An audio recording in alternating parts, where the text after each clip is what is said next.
Alright, Tuesday stream once again, this time for the last cards for Divine Set 12, probably the most major thing being the Gancelot Encounter, along with a Nationless Overtrigger. So let's begin. But first, here's the contents for the Master Deck sets for both Hikari and Erika, and I do have to say I do like the design of both characters, especially with the contents, and especially the major reprints for both sides. Although no recent cards except for probably Hikari with a promo, and Erika's deck being more related to a set 7 deck, at least they got the major ones like Gabrielius along with the Order Searcher. But one thing I was not expecting was Elementaria Sanctitude with the character art. Also seeing Hikari with a Master Deck set, hopefully this does indicate that she's going to get a new form. But not only that, once again we got the special trigger packs with of course them being foiled, which I'm pretty sure these are going to be more expensive than even the previous ones. And now to the new Alfred Blaster Blade support cards, starting off with Knight of Restoration Augustins, which is a great one-way power and skills. Count, if your Vanguard is a Royal Paladin, this card becomes Royal Paladin, so basically a lot of encounter support. With the main skills of auto when placed on rearguard from hand, if you have at least a grade 3 Vanguard Alfred, this card gives us 2 power in turn. Then if you do not countercharge during turn, cost Soul Blast 2 to countercharge 1. Soul Blasting 2 to countercharge 1 can be very hefty, especially since this deck does use a little bit of soul, but the countercharge is also pretty important. And also important that this counts as a Royal Paladin, as more Royal Paladins means more options for you to call.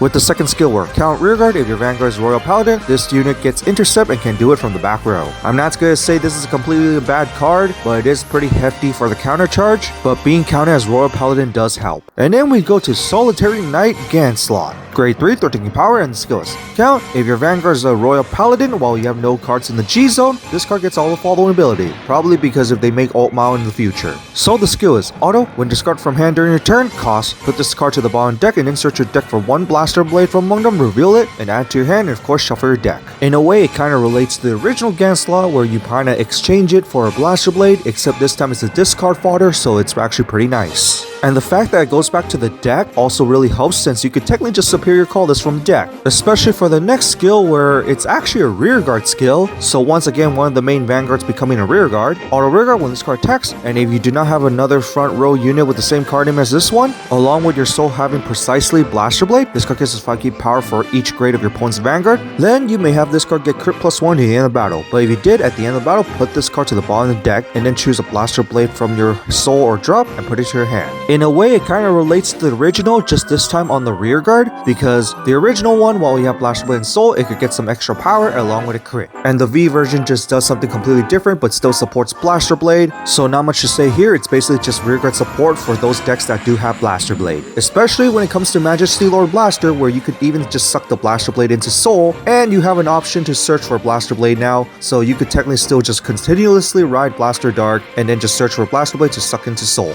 Although part of me does wish that this is an alternate ride for a Vanguard, but at the same time, of course, it's not going to make any sense when it comes to D series, especially when it comes to switching your main Vanguard. So having it as a rearguard support is very helpful, but now that means that Royal Paladins with the Alfred deck kind of has 2 big rearguards. And now to the new Nationless Overtrigger, Spiritual King of Temporal Storm Violurum. Has the typical Overtrigger stat with the additional skill of choose one of your attacking units, and this card gets crit +1 and drive +1 until the end of the battle. Basically at this point it means that your Vanguard is attacking, thus also giving it a crit pressure and an extra drive check, which could actually be pretty good, especially when it's on the attack phase. But once again, it is personal preferences on which Overtrigger you run, but it's nice to have more options. Especially with the idea where your opponent is more prepared for the 2 to pass concept, or at least prepared for 1 trigger, that 1 extra drive check could actually be very hurtful, especially getting another trigger for a rearguard that your opponent was not prepared for the other trigger.